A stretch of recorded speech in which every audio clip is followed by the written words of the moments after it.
자, 안녕하세요. 성형세무사입니다. 요즘에 요거 받으시는 분들이 계시는 것 같거든요. 그러니까 뭐냐면 종합소득세 기한 후 신고 환급 안내문이라는 게 있어요. 그러니까 최근에 이제 며칠 전부터 그 우편으로 받으시는 분들이 꽤 계신 것 같아요. 그래서 이제 요걸 받으시면 이게 지금 환급을 해주겠다는 의미니까 이 신청을 하셔야 되겠죠? 그래서 이 신청이라는 건 결국에는 그 기한 후 신고를 하셔야 돼요. 환급을 받기 위해서는. 오늘은 그 이 기한 후 신고 환급 안내문을 받으신 분들이 어떻게 해야 되는지에 대해서 몇 가지 말씀을 좀 드려볼게요.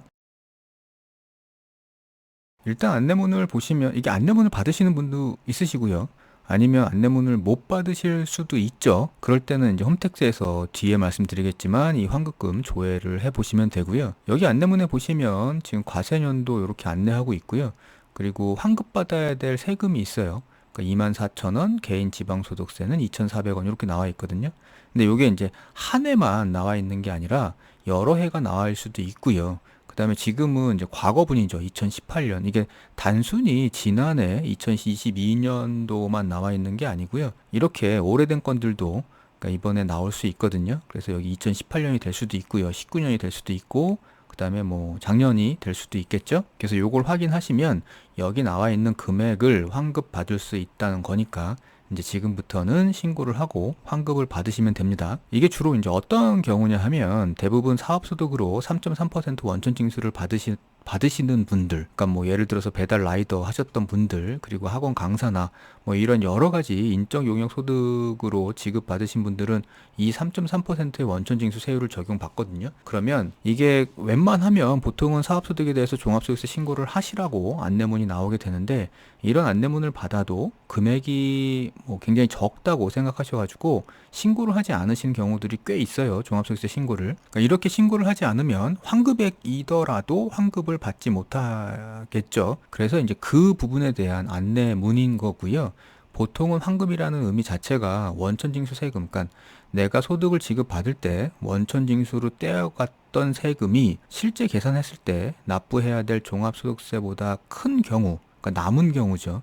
그러니까 이럴 때는 그 차액을 환급을 해주는데 납부할 종합소득세가 0원이었다 그러면 원천 징수했던 세금 전체 금액이 다 환급이 될 거고요. 아까도 말씀드렸다시피 2022년 지난해 것뿐만 아니라 과거분에 대해서도 지금 환급 안내문이 오고 있고요. 그 다음에 주의하셔야 될 거는 안내문에 나와 있는 기속 연도가 있어요. 그러니까 좀 전에 보셨던 것처럼 여기는 2018년이지만 여기에 2018년 만약에 2019년, 2020년 이렇게 나와 있다 그러면 각각 해당 연도로 들어가셔가지고 신고를 각각 해주셔야 된다는 의미예요.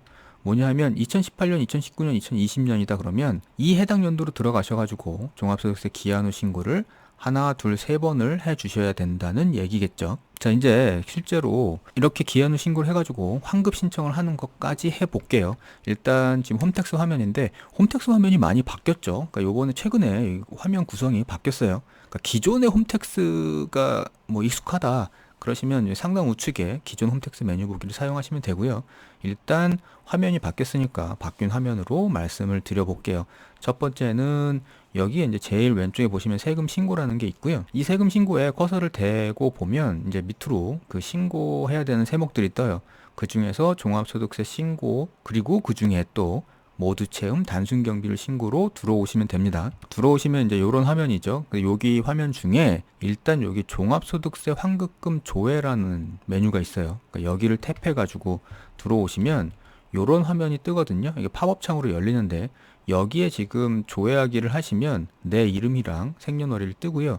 그 다음에 환급액이 있다 그러면 여기 아래에 이제 뜨게 돼요. 요게 이제 어떤 식으로 뜨냐 하면 그러니까 요런 식으로 뜰 거거든요. 귀속 연도는 2020년이고 혹은 뭐 더 있다 그러면 2018년이고 뭐 요렇게 뜰 거예요. 그리고 수익 금액이 1년에 얼마가 있었고 그거에 따라서 3.3%의 원천 징수를 했던 그 금액이 요만큼이 있습니다 라는 거거든요. 근데 실제로 결정세, 그러니까 종합소득세를 계산해서 납부해야 될 세금이 요만큼이 나오니까 여기 기납부세, 원천징수했던 세금이 더 많아요. 그래서 이 금액을 환급해 줄게요 라는 말이거든요. 따라서 여기 환급 예상 세액을 보시고 여기에서 신고하기를 눌러가지고 신고를 하시면 돼요. 여기 이제 신고하시는 방법은 그 제 영상 중에 모두 체험 신고를 보셔도 되고요. 아니면 굳이 안 보셔도 여기 들어가시면 직관적으로 아실 수 있어요. 뭐 어렵지 않습니다. 거기서 신고하시면 됩니다. 다만 여기에 보시면 이제 신고 완료 이런 것들은 아니겠죠. 이미 이제 신고해가지고 환급을 받았던 거고, 그 다음에 신고 여부에 표시가 없으면 신고를 요번에 해가지고 환급을 받으시면 됩니다. 신고 방법을 말씀드리다 보면 항상 이거 모바일에서 손택스에 대해서 방법도 물어보시는 분들이 종종 계시거든요. 근데 제가 이제 손택스를 잘 사용을 안 하다 보니까 이거를 설명을 드릴 정도로 익숙하지가 못해요. 근데 이제 요번에 환급은 말씀을 좀 드려야 될 것 같아서 저도 나름 공부를 하고, 손택스 들어오시면요, 로그인 하시고요, 위에 메뉴 중에 신고 납부 탭을 선택하시면 요렇게 뜨거든요. 그 중에 이제 종합소득세를 선택하시고 여기 보시면 모두 체험 신고 있어요. 그러니까 여기 모두 체험 신고, 단순 경비율 신고, 여기로 들어가셔가지고 신고를 하시면 됩니다. 혹시 안내문을 받으셨다 그러면 안내문 뒷장에 보시면 이렇게 QR코드가 있으니까요. QR코드를 찍어서 들어가시고 로그인 하시면 이제 이런 화면에서, 중요한 거는 여기 귀속연도예요. 내가 안내문에서 받았던 거 보면 여기 과세연도가 있습니다. 2018년 이렇게 돼 있죠. 그러면 여기에서 기한 후 신고를 하실 때도 기속연도는 2018년으로 선택을 해 놓고 그러고 신고를 하셔야 됩니다. 이렇게 되면 이미 모두 체험 신고로 다 숫자는 들어가 있고요. 여기서 신고서 제출하기만 하시면 끝이 나는 거죠. 자, 이렇게 해가지고 최근에 종합소득세 기한 후 신고 환급 안내문을 받으시는 분들이 계셔가지고요. 그 환급 신청을 하시는 방법에 대해서 말씀을 좀 드려봤어요. 금액이 뭐 얼마 안 될 수도 있고요. 아니면 뭐 몇십만 원 될 수도 있죠. 해당이 되시면 꼭 확인하셔가지고 신고를 하셔가지고 환급 받으시기를 바랍니다. 감사합니다.